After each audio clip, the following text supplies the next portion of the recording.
Usai diumumkan gencatan senjata di Gaza, Israel menunda rapat kabinet untuk meratifikasi gencatan senjata itu. Benjamin Netanyahu beralasan kelompok pejuang Hamas mengubah poin kesepakatan, tapi hal itu langsung dibantah oleh Hamas yang menegaskan sudah menyetujui seluruh isi kesepakatan. Kita akan membahasnya bersama dengan pakar hubungan internasional Teguh Reza Syah. Bung Reza, selamat sore.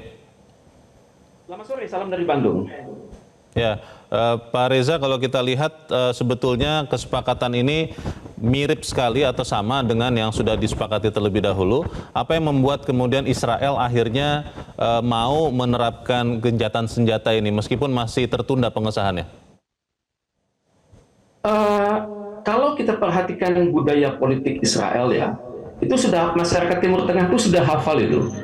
Kalau berkata itu ingkar, kalau janji itu tidak pernah disepakati, dan juga kalau terlibat dalam berbagai komitmen yang lebih luas dari itu, seringkali melepaskan diri begitu. Tadi persis sudah dikatakan oleh Ibu Dina bahwa memang Israel ini terkesan ya mau mengikuti kesepakatan gencatan senjata karena tahapannya jelas. Ya cuman masalahnya tahapan itu apakah itu tahapan 1, tahapan 2 atau tahapan 3 itu kan tergantung pada pengambil keputusan di kalangan Israel sendiri.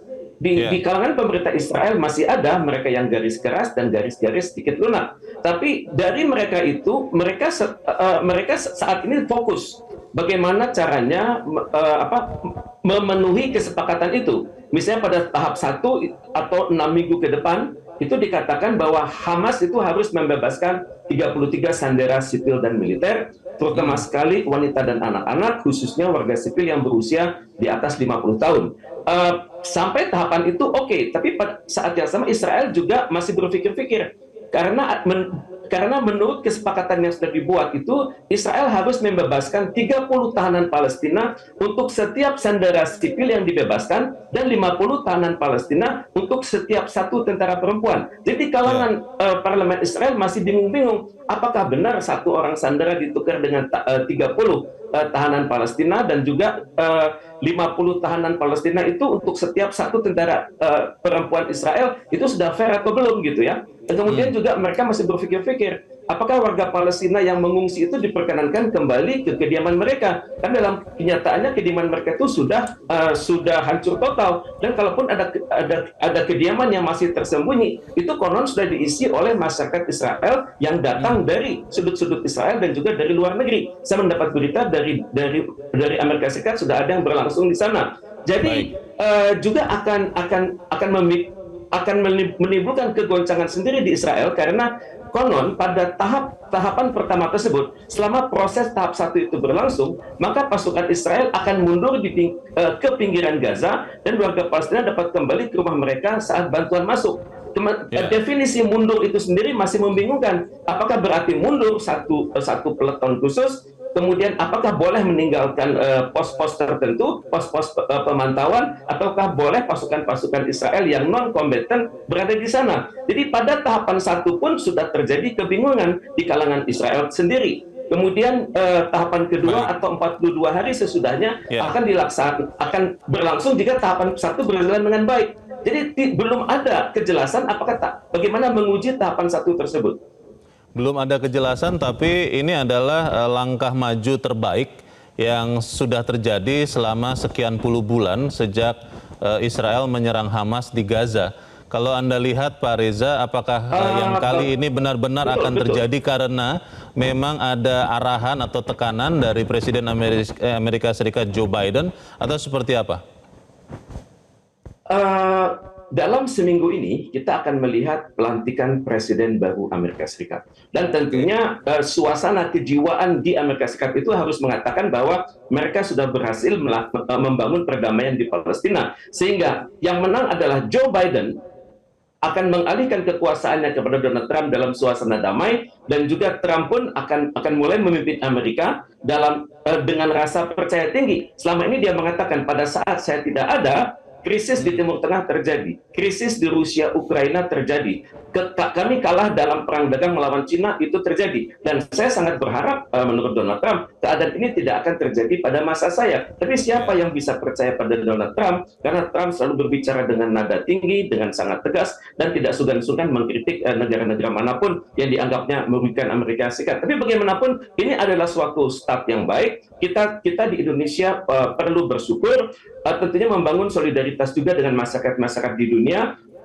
Kedepannya bukan hanya sekedar gencatan senjata, tapi juga memikirkan nasib dan hak hidup masyarakat Palestina, dan kemudian juga menyarankan kepada negara-negara yang berbatasan dengan Palestina, khususnya Mesir dan Yordania, untuk segera membuka pintu-pintu perbatasan mereka guna tujuan kemanusiaan. Dan kemudian juga perdamaian ini hendaknya langgeng juga di level PBB, di mana hendaknya Indonesia dan negara-negara like-minded countries dari kalangan OKI, kalangan GNB, itu membangun suatu resolusi di Majelis Umum PBB yang intinya agar Sekjen PBB menugaskan seorang pejabat tinggi untuk memonitor dan melaporkan dari hari ke hari berjalannya proses gencatan senjata tersebut. Dan tentunya harus diperhatikan juga bahwa media massa yang selama ini terlarang memasuki kawasan Gaza tersebut untuk diundang masuk, dan tentunya kita semua menghendaki pemberitaan yang adil, jangan sampai nanti terkesan salah satu pihak mengambil manfaat dari keadaan yang tidak jelas seperti ini.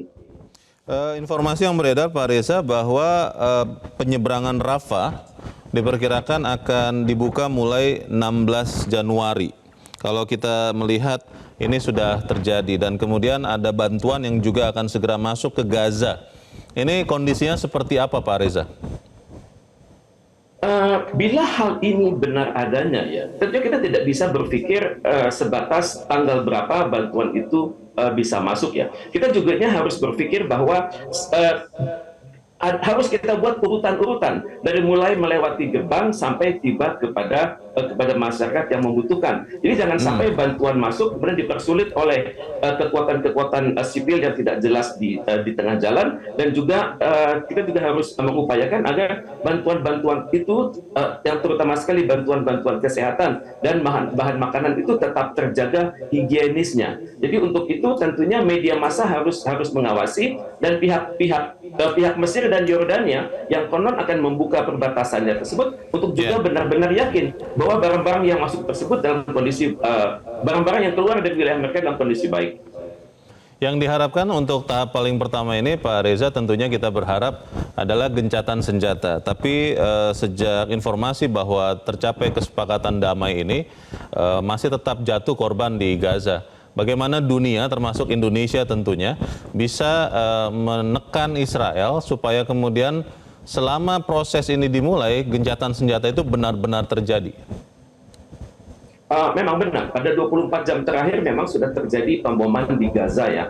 Telah wafat 101 orang, termasuk 31 wanita dan 27 anak-anak. Ini adalah dari informasi media Anadolu dari Turki. Yang kita lakukan selanjutnya adalah mengupayakan agar Sekjen PBB menugaskan seorang pejabat khusus yang levelnya tinggi untuk memonitor keadaan dan juga melaporkan hal itu langsung kepada Sekjen PBB. Kemudian pada saat yang sama kembali harus ada negara-negara OKI dan negara-negara Liga Arab yang selama ini sudah menugaskan Indonesia dan 7 negara lain untuk benar-benar mengupayakan agar perdamaian ini benar-benar langgeng. Jadi kalau tahap 1 bisa dimonitor dengan baik dan juga tidak terganggu dengan kebijakan Trump yang akan yang hari Senin besok akan naik memerintah, maka untuk itu ya kita bisa berharap. Tapi untuk itu tentunya kita mengupayakan dengan tegas agar seluruh proses, seluruh rincian kegiatan selama tahap 1 berlangsung dengan benar. Tidak ada kekuatan-kekuatan lain yang bermain-main. Dan tentunya kita menekankan pada Amerika Serikat, mengimbau Amerika Serikat untuk menekan Israel bahwa kalau tahap 1 ini gagal, maka tidak ada jaminan tahap kedua maupun tahap ketiga akan berjalan dengan baik. Baik, kita harap step by step dan tahap pertama gencatan senjata bisa segera terjadi di jalur Gaza. Terima kasih pengamat hubungan internasional Teguh Reza Shah sudah mencerahkan kami. Selamat sore Pak Reza. Jelajahi cara baru mendapatkan informasi. Download Metro TV Extend sekarang.